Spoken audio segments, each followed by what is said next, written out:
नमस्कार दोस्तों, दरभंगा रॉक्स में आपका स्वागत है। क्या कोई सिरफिरा ऐसा होगा जिसकी फ्लाइट छूट जाए और वो बम की अफवाह उड़ा दे और बाद में वो फंस जाए और गिरफ्तार हो जाए? कुछ ऐसी ही कहानी थी दरभंगा से दिल्ली वाली एक फ्लाइट में, जिसमें बम रखने की अफवाह उड़ी थी पिछले दिनों। और यह विमान जो है वो दिल्ली के आईजीआई एयरपोर्ट पर आइसोलेटेड बे में ले जा करके उसकी सारी स्कैनिंग की गई। तब बाद में पता चला कि वो अफवाह थी, ऐसा कुछ नहीं था और सभी यात्री और विमान सब सेफ हो गए। लेकिन इसकी जांच हुई, केस दर्ज हुआ, जांच हुई तो कई चौंकाने वाले तथ्य सामने आए और वो आरोपी भी पकड़ा गया जिसने ये हरकत की थी। जो वो सिरफिरा कौन है, आज उसकी तस्वीर भी देख लीजिए। वो सिरफिरा यही है। इस शख्स ने, ये सुपौल का रहने वाला है ये, और ये नोएडा में काम करता है। और इसके ऊपर ये आरोप है, पुलिस की गिरफ्त में आ चुका है। उसके ऊपर ये आरोप है कि जब ये फ़्लाइट पकड़ने दरभंगा आया तो इसकी फ़्लाइट छूट गई किसी वजह से। और छूट गई उसके बाद इसने जो है कॉल लगाया स्पाइस जेट के ऑफिस में और उसने बम रखे जाने की इसने अफवाह उड़ा दी। और इसका नाम क्या है? ये सुपौल का जय कृष्ण कुमार मेहता नाम का ये शख्स है। 24 जनवरी को इसको दरभंगा से दिल्ली आना था, लेकिन ये नहीं आ पाया। और नहीं आ पाया तो इसकी गलती थी, क्या वजह थी पता नहीं, लेकिन इसने एक ऐसी हरकत की जो इसे सलाखों के पीछे पहुंचा चुकी है। और ये गलती पता नहीं ये इसने जानबूझ के की, अनजाने में की, या हल्के में ले लिया इस सब चीज़ों को।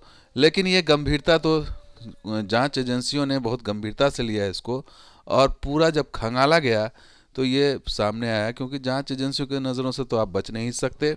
लेकिन ये समझ रहा था कि ये बच जाएगा और ये झूठी अफवाह फैला करके, लेकिन ये पकड़ा गया। और कॉलर के नंबर की जांच हुई, जिस कॉल से नंबर से आया था धमकी भरा वो कॉल या फिर बम की अफवाह उड़ाई गई थी, उसकी जांच की गई। तो ये भी जांच की गई कि टिकट बुक कराने वाले सभी यात्रियों का रिकॉर्ड खंगाला गया, क्योंकि पता लगा कि उसी के अंदर से ये चीज़ें हुई थी। और ये भी पता लगा कि देर से जब ये दरभंगा एयरपोर्ट पर पहुंचा तो वहां पर उड़ान इसकी छूट गई थी, इसलिए उसने इस तरह की अफवाह उड़ाई।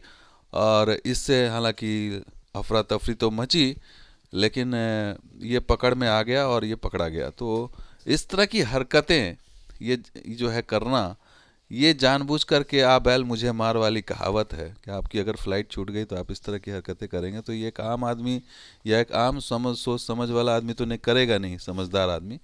ये ज़रूर सिरफिरा ही आदमी कर सकता है, जिसको ये समझ नहीं है कि इसकी इस हरकत से वो तो पकड़ा जाएगा ही और अफरा तफरी मचेगी और खामखा का एक केओस जो है क्रिएट किया जाएगा, अराजकता की स्थिति फैलाई जाएगी। तो इस तरह की स्थिति जो है वो बदनाम करने के लिए भी हो सकती है, साजिशन भी हो सकती है। तो ये तमाम चीज़ें जो है वो जांच का विषय। अभी फ़िलहाल जो जांच में सामने आया वो यही आया है कि फ़्लाइट छूट गई थी, तो इसलिए इसने अपनी खीज मिटाने के लिए या फिर अपने गुस्से को ये करने के लिए इसने जो है ऑफिस में फ़ोन लगाया, स्पाइस जेट के ऑफिस में, और वहाँ पर इसने बम की अफवाह उड़ा दी। लेकिन ये भूल गया कि वो जांच एजेंसियों के चक्रव्यूह में फंसेगा, और वो फंसा भी। अब ये देखना होगा कि ये तो फंस गया, लेकिन अब ये इससे एक नसीहत सामने आती है कि इस तरह की हरकत बिल्कुल ना करें। अगर कोई भी इस तरह की हरकत करेगा तो उसकी सज़ा यही है कि वो सलाखों के पीछे जाएगा। तो दोस्तों, वीडियो कैसा लगा ज़रूर लाइक कीजिए, शेयर कीजिए, कमेंट सब्सक्राइब कीजिए। कुछ और वीडियो साथ जरूर आप देखते हैं दरभंगा रॉक्स। शुक्रिया, धन्यवाद। जय जय बिहार, जय मिथिला।